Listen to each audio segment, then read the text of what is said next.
Hoje nós vamos falar sobre este livro, Teia Materna, O Lado Obscuro do Amor, da psicanalista Beatriz Vale, que está aqui, essa presença querida, para falar a respeito do seu livro e da escolha desse tema. Beatriz Vale é psicanalista e psicóloga, formada em psicologia clínica pela PUC Goiás e em psicanálise pela Fazenda Freudiana de Goiânia. Tem especialização em problemas do desenvolvimento na infância e adolescência, abordagem interdisciplinar pela Faculdade de Desenvolvimento do Rio Grande do Sul e Centro Lídia Coriado. Clínica interdisciplinar, do qual este livro é fruto dos trabalhos apresentados nesta especialização. Trabalhou no Hospital das Clínicas da Universidade Federal de Goiás, na chefia da seção de psicologia e do ambulatório infantil. Reside em Goiânia, onde exerce a clínica psicanalítica com crianças, adolescentes e adultos desde 1985. Tem como áreas de interesse artes plásticas, feng shui, aromaterapia e cabala, além de participar das leituras e pareceres de livros infantis do Clube do Livro da Livraria Pomar, em Goiânia. Beatriz, o que levou você à escolha desse tema, desse assunto? Você gostaria de falar? Sim, obrigada pela apresentação, Moncheri. E esse tema advém muito da minha parte que eu fiquei no Hospital das Clínicas durante muito tempo. E uma coisa que me chamava muita atenção é porque no Hospital das Clínicas a gente tem o pronto-socorro, e no pronto-socorro chegam as crianças com problemas, abusos sexuais, escoriações, queimaduras, e eles são obrigados, o médico, a encaminhar para um posto policial, e esse posto policial nos encaminha como psicólogas. E aí, assim, o que eu via muito é que as mães sempre omitiam o que acontecia. Sempre tinha uma prótese, uma mentira, que encobria muito o que tinha realmente acontecido com aquela criança. Então, era atestado que era um abuso sexual, a mãe falava que ela caía de uma árvore, de alguma coisa, que caiu da bicicleta e machucou. Então, eu ficava pensando assim, gente, como que pode uma mãe, o que é o amor materno? Acho que me veio mais essa pergunta, o que é um amor materno? E durante muito tempo isso ficou me acossando. Na clínica particular do hospital me abriu uma temática muito grande de ter acesso a questões que eu nunca tive na clínica particular. Então, eu tive acesso a crianças que foram queimadas e não tinham tampo da cabeça. Tive acesso a crianças que são hermafroditas, que nunca apareceu no meu consultório. Quer dizer, assim, me abriu um leque de estudo muito grande. E nesse leque, o que muito me chamava a atenção era a posição materna. Né? Que lugar que essa mãe tem com essa criança que ela não acolhe, que ela não, assim, ela não recebe esse fato como uma verdade, sempre como uma mentira. E aí eu fui pesquisar e me veio a questão de fazer especialização no Lídia Curiá, e o tema batia um pouco com isso, e eu gostei de trabalhar esse tema, apesar de não ser um tema muito bom. Foi mais ou menos por aí. Não é um tema, Agradável de falar. sim, é um tema espinhoso, é um tema que revela um lado obscuro Obscuro. do amor, não é? Diante da idealização da maternidade, de um modo geral. Eu Não fui é? bater na questão da crueldade. Aí fui ler em Freud essa questão da crueldade, e é interessante que assim, tem pouca coisa que ele fala sobre a crueldade. No primeiro momento, ele traz a crueldade junto com o sadismo, né? Que é como se a criança quisesse imputar uma dor a outrem.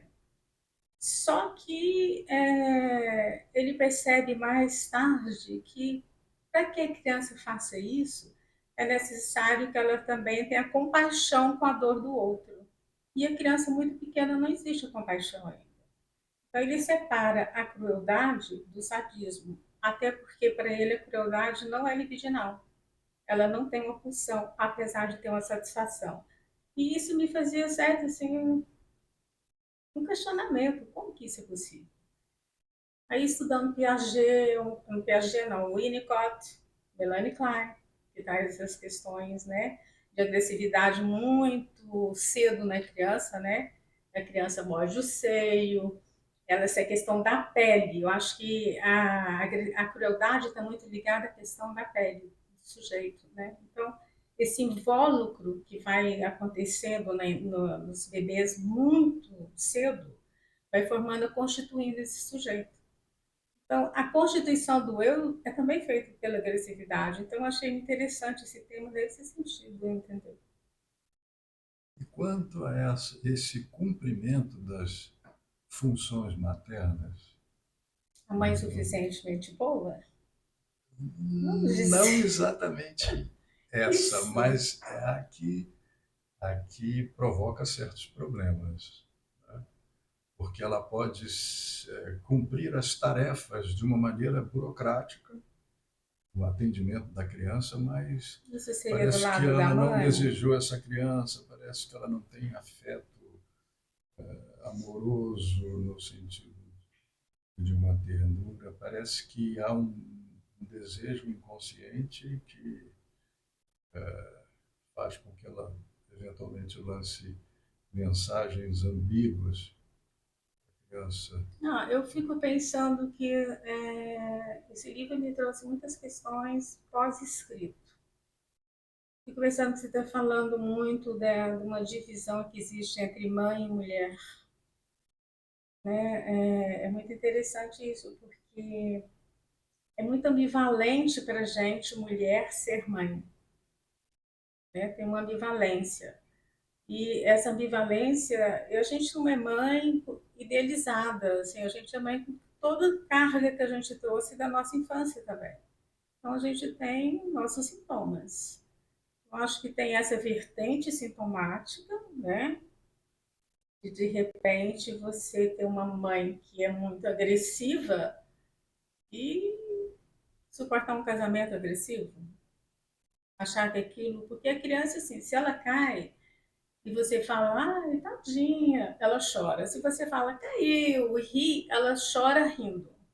Então você vai dando esses significantes para ela. Então a construção do amor também eu acho que passa por aí. Então eu acho que existe esse lado dessa mãe suficientemente boa, que o Winnicott traz, né? Muito bem.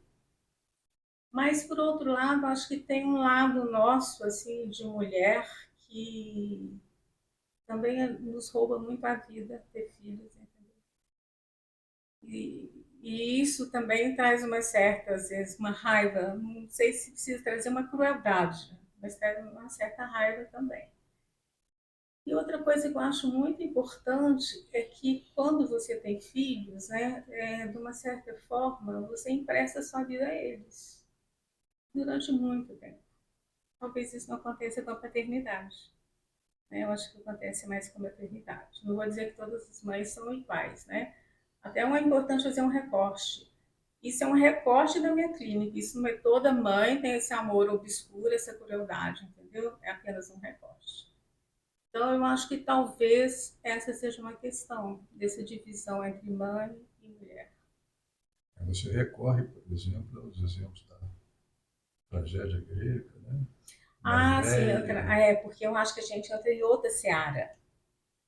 Eu acho que a mulher, tem a mulher narcísica, né? O Freud vai falar que ela se parece com uma fera, né? Que é a mulher fatal. Acho que tem o ciúme da mulher, ciúme paranoico da mulher, que é um pouco a Medeia, né? Que acaba o marido se casando com outra mulher, né? A filha do Creonte, e ela mata os filhos por ciúme, para atingi-lo, né? Então, tem essa questão também da beleza da mulher, da velhice. Eu ficava muito pensando assim, gente, você tem uma filha que é abusada pelo seu padrasto, pelo padrasto dela, ele escolheu casar com aquela mãe. e de repente deseja a filha. Que lugar que essa mulher tem, entendeu? Eu ficava pensando em termos assim, gente, que lugar é esse? Você, a filha mais jovem, tem a beleza da juventude, a mulher está envelhecida, tudo. Como é que é ter um homem que deseja sua filha? Entendeu? Que deslocamento que isso causa em você em termos de idade, de velhice, de ser mulher mesmo, entendeu? Acho que tem esse deslocamento. Eu via muito essa questão no Hospital das Clínicas, assim, as meninas roubando um pouco essa cena sexual das mães.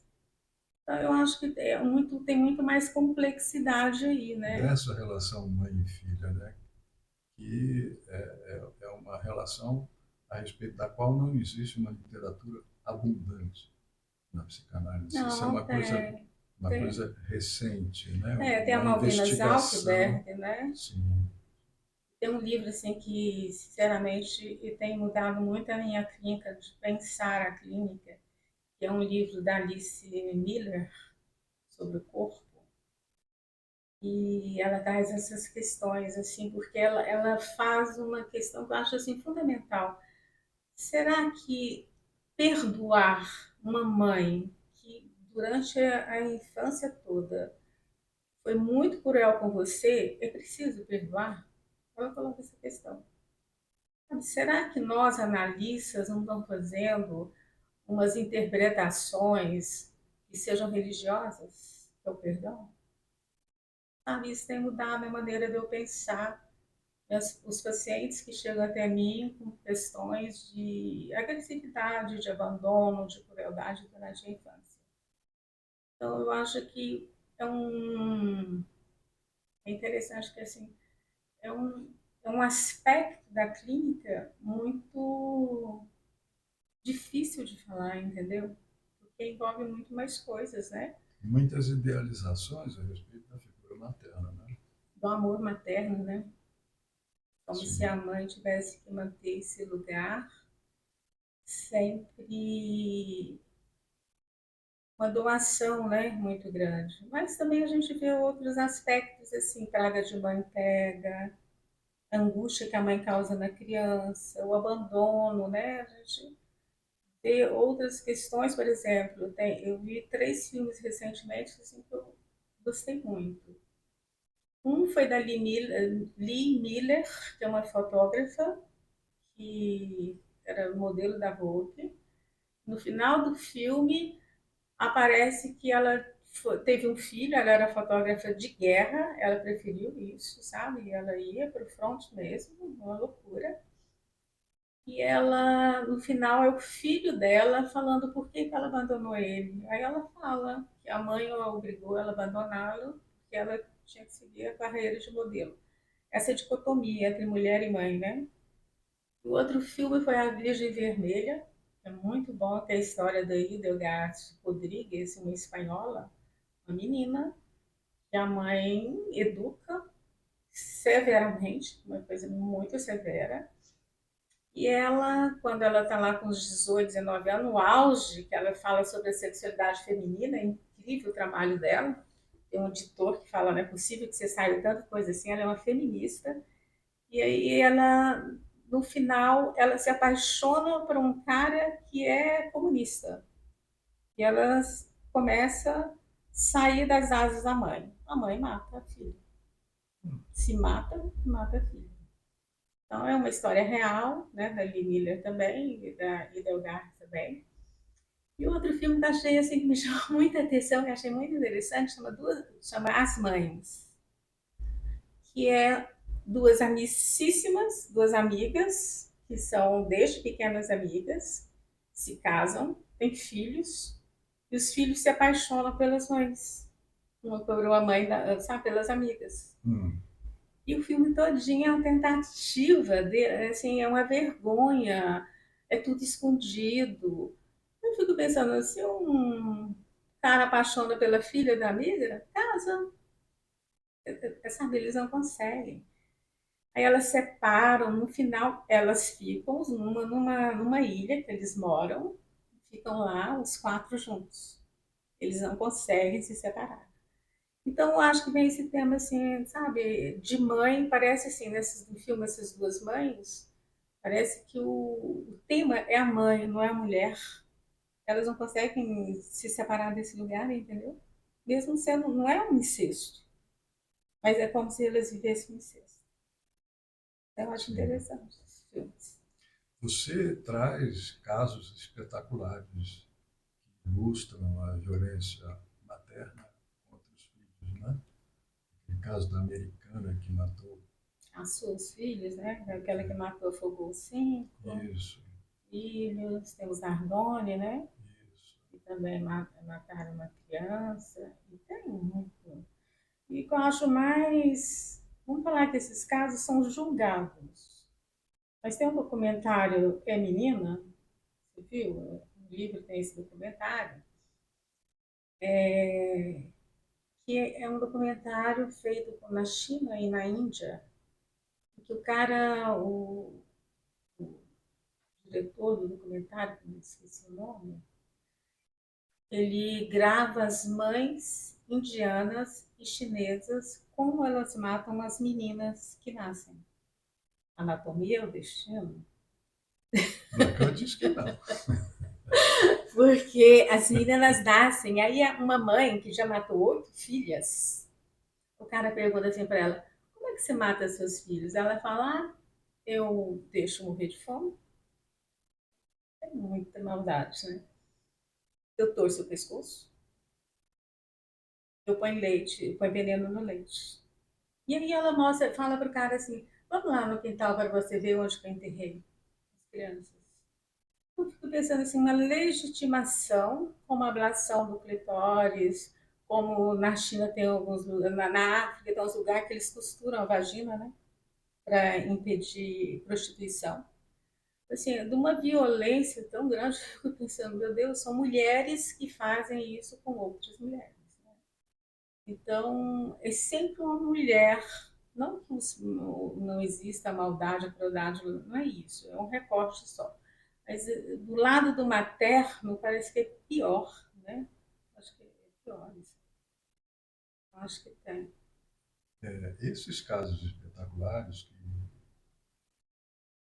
comovem, né, a sociedade, de modo geral, via imprensa, né? Essa, né? Os Nardoni ficou muito tempo, né? Sim. Tive muitos atendimentos no consultório de crianças que não entendiam Ah, como é que isso como repercute na sua clínica? é, assim, durante, porque assim, foi uma violência, de tanto que eles veicularam, né, as notícias repetidas, né, que às vezes não tinha nem novidade, era só uma repetição. E aí as crianças vinham até o consultório com muito medo, assim, por que ele tinha feito aquilo, se ele era um pai? Por que aquilo acontecia? Como que aquilo acontecia? Se aquilo era passível, a pergunta era assim, isso é passível de acontecer comigo? Né? Eu posso ser destruída pelo meu pai pode me matar? Então era um tema assim que na clínica foi recorrente na época dos Nardoni. Como também houve num condomínio fechado aqui em Goiânia, né, que é a classe mais abastada, né, que teve uma pessoa que agrediu uma criança de 8 anos sexualmente. Também essa teve muita repercussão na clínica das crianças irem, porque os condomínios não têm muro, não tem fechamento, é como se não tivesse uma segurança. Hum, Aí elas vinham e falavam, não tem muro, não tem nada, ele pode entrar, quer dizer assim, a falsa segurança do condomínio, né, compareceu ali. E aí eu atendi umas 3 crianças deste condomínio, assim, com medo dessa falta de muro, dessa falta de segurança no sentido do limite, né, porque o muro coloca o limite, né, do medo das suas fantasias, que elas já tinham 7, 8, 9 anos, então as fantasias sexuais que elas tinham, né, como que isso fica um pouco banda de médios, né, que tá dentro, tá fora, então. Acho que sim, comparece, como o brinquedo assassino, aquele hum, boneco, ah, e rendeu inúmeros clientes no Hospital das Clínicas, inúmeros, sabe, assim, com medo daquele boneco. ah. É interessante, assim, porque tem um tema que às vezes comparece mesmo, Sim. né? É isso mesmo. Você, você me fala muito do seu atendimento de crianças, né? Você tem um jeito muito particular, você tem muito jeito na lida com as crianças. Você está notando alguma modificação no perfil psicológico dessas crianças que você atende, seja do ponto de vista cognitivo ou do ponto de vista social, ou as oportunidades novas que essas crianças estão tendo de conhecer o mundo, de falar muitas línguas desde muito cedo? Como é que é Eu a acho sua que experiência? O que é que também. você está reparando aí? Bom, fora hoje o grande problema de ser as redes sociais, né? Acho que tem, acho que isso toma conta muito da vida da criança, os jogos, né, interativos. E hoje as crianças, assim, pelo menos as crianças que eu atendo, elas têm um conhecimento, por exemplo, eu acho interessante. Uma criança de 4 anos ir para outro país e começar a perceber que o país é mais limpo, que as pessoas são mais educadas. Sabe, assim, eu acho interessante, assim, elas têm acesso, eu tenho criança de 8 anos que conhece 15, 16 países, quer dizer, assim, isso na minha época de infância era impossível, né? Não por questões só financeiras, mas por questões até de locomoção mesmo, né? Era mais difícil sair do país. E eu vejo assim que elas têm uma abertura, um conhecimento muito maior, assim, questionamentos que talvez naquela idade de 4, 5, 6, 7 anos eu não teria nunca. Sabe? Questionamento sobre a vida, leituras, leem mais, assim, tem as escolas hoje têm a escola hoje é muito mais social, a inclusão está aí para dizer isso, do que mesmo assim um lugar como era antigamente só de aprendizagem, né? Hoje eu recebo mais crianças com problemas sociais do que com problemas de aprendizagem. Problemas sociais como isso?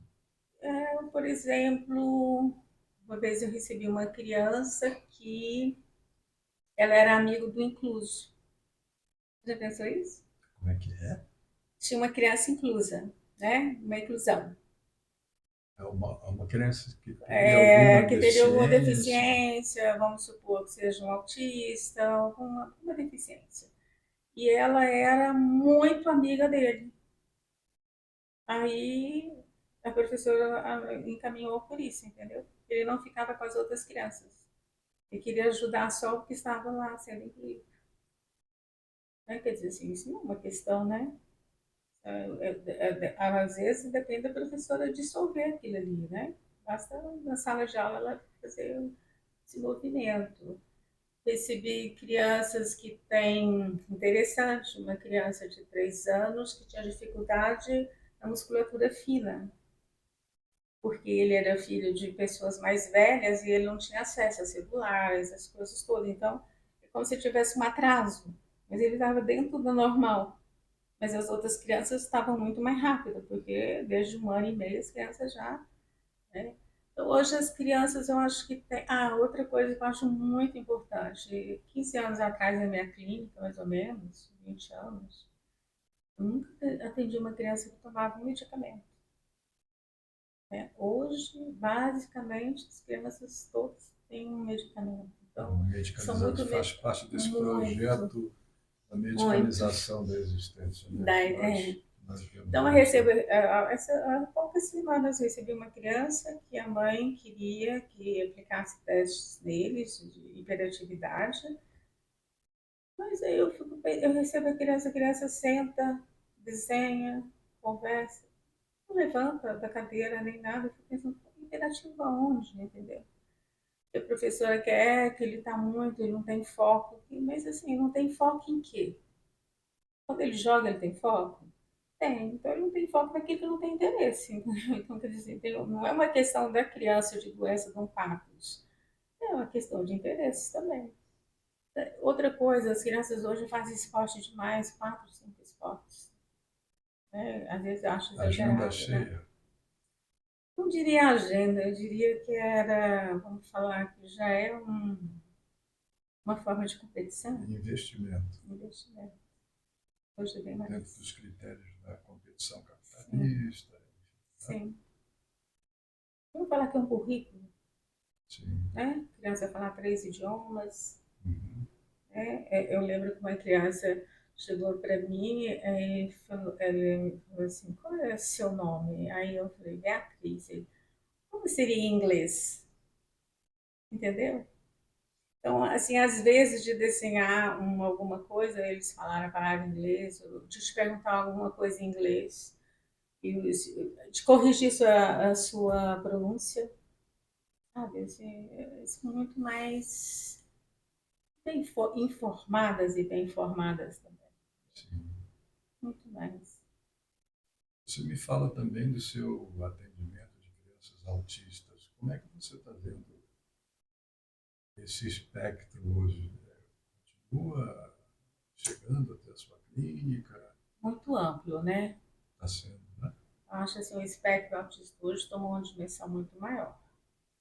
A maior divulgação Fora, também, novelas na televisão, enfim, sim, mas tudo vai mais cabendo dentro do informação. autismo. Né? A criança não pode, às vezes a criança em si mesma nada, não é autista, entendeu? Às vezes a criança é mais embotada, não no sentido de uma patologia, mas de voltar mais para si, isso é normal. Eu acho que tem uma régua muito, assim, eu acho violenta, sabe? No sentido, assim, da sociabilidade da criança, ela tem que ser para fora, ela tem que ser, saber falar, ela tem que saber se comunicar. Então, quer dizer, assim, tem criança que não tem essa régua assim, né? A gente existe uma régua de crescimento entre X e Y. Seu filho está ali, está normal. Como tem uma regra também, no sentido assim, de singularidades, né? Eu acho que elas têm muitas singularidades sendo tratada como se fosse uma doença. Eu recebi uma vez uma mãe, aliás, não ficou, né? E às vezes quando você não dá o que o outro quer, ele não fica, né? A menina tinha 3 meses, o bebê tinha 3 meses, ela falou que ele era autista porque ele não via a galinha amarelinha na televisão. Hum, Aí eu falei, como? Tá na idade disso. Ele não faz contato olho a olho com a TV, sabe? Assim, umas coisas muito fora da curva. uhum. E às vezes assim, eu vejo que se você faz essas marcações, como essa mãe, não fica. Eu não vou. Que trabalho que eu vou fazer? Eu trabalho com a mãe, não é com o bebê. Sim. Então, acho que tem hoje assim, o espectro autista muito amplo, sabe? Assim, quando não chega aqui, você já deve ter recebido no consultório também. As pessoas dizendo, eu era autista na infância e não sabia. Ou assim, um autismo que vem depois de velho, entendeu? Que Hum. tem também, que chega aqui também. O que serve, se é que serve para você, esse dito do Lacan a respeito, uma definição do autismo, né? Diz que o autista só ouve, só escuta a si mesmo. Isso tem alguma influência na sua escuta, no seu atendimento? Olha, tem um livro que uma autista escreveu, ela dizendo como que as coisas ressoavam para ela, né? Então, assim, ela, quando a pessoa falava com ela, que ele entrava, ela não conseguia. Sabe quando você está num sonho que você quer acordar, mas parece que tá, não tem jeito de você se mexer nem de você falar, Esses sons de se impotência, né? comunicar? Ela falava muito disso, sabe? Dessa dificuldade de. Uma vez, eu sempre atendi uma criança autista e eu a levava no posto, que era do lado do nosso consultório antigo, né? E aí eu chegava lá, eu falava assim, você quer pão de queijo? Ele, ah, quer. Então você pede para ele. Eu acho que a gente foi lá umas 20 vezes, até o dia que ele pediu. Ele falava, se você não pedir, ele não vai saber. Você tem que pedir para ele. E ele se calava. porque ele não dava conta, entendeu? Não é uma questão assim de ter alguma coisa que impede de ser. Não é à toa que eles babam, não é à toa que eles não sentem frio, que tem menos questão com a dor, né? Tem alguma coisa que bloqueia ali, né? E aí, assim, até o dia que ele chegou e pediu pão de queijo. Mas, assim, eu acho que nós fizemos um ensaio e erros, assim, eu acho que mais de 20 vezes, sabe? Então, acho que tem essa questão voltada para si mesmo, de se escutar a si mesmo. Acho que sim. Esse critério do sustentar o olho no olho ainda está vigorando? Isso, na sua clínica, na sua experiência? Olha, é interessante, porque eu tive uma cliente com um autismo bem severo, acho que eu atendia num consultório que a gente subia uma escada, e assim, eu lembro que eu marcava ela mais tarde, porque ela gritava muito, incomodava sempre as outras pessoas que estavam em espera na clínica, para não incomodar tanto que ela gritava, urrava muito. O dia que ela olhou no meu olho, ela caiu no chão. Eu atendi assim durante anos, sem ela. O dia que, por uma brincadeira, ela conseguiu me olhar, ela caiu, E aí? sabe, no chão. E aí achei interessante porque o pai falou assim que ela estava mais tranquila. Aí eu me lembrei de um caso do meu irmão, acho que o meu irmão, no livro dele, ele fala que ele atendia um autista e ele tinha uma porta de vidro. E o autista não viu a porta de vidro e bateu. A cara sangrou, caiu no chão. E ele mudou a partir daí, entendeu? Hum. Aí eu achei interessante esse encontro com o real, parece, né? Que dá uma clicada assim no real e a pessoa parece que acorda um pouco, Há né? É uma interessante isso. reconfiguração, resetar, né? Eu acho que é Ah, interessante pela via do trauma, pela vida do trauma, pelas figuras do trauma. né? A importância, às vezes, do trauma também, Ah, né? Às vezes a gente vê o trauma como só uma coisa negativa e eu acho que às vezes o trauma tem essa visada de dar um revirão, sabe? Do jeito de se revirar. Às vezes isso vem de uma forma, isso daí na batida, né? súbita. E às vezes no encontro de olhar, né? Acho que tem isso também. Continua.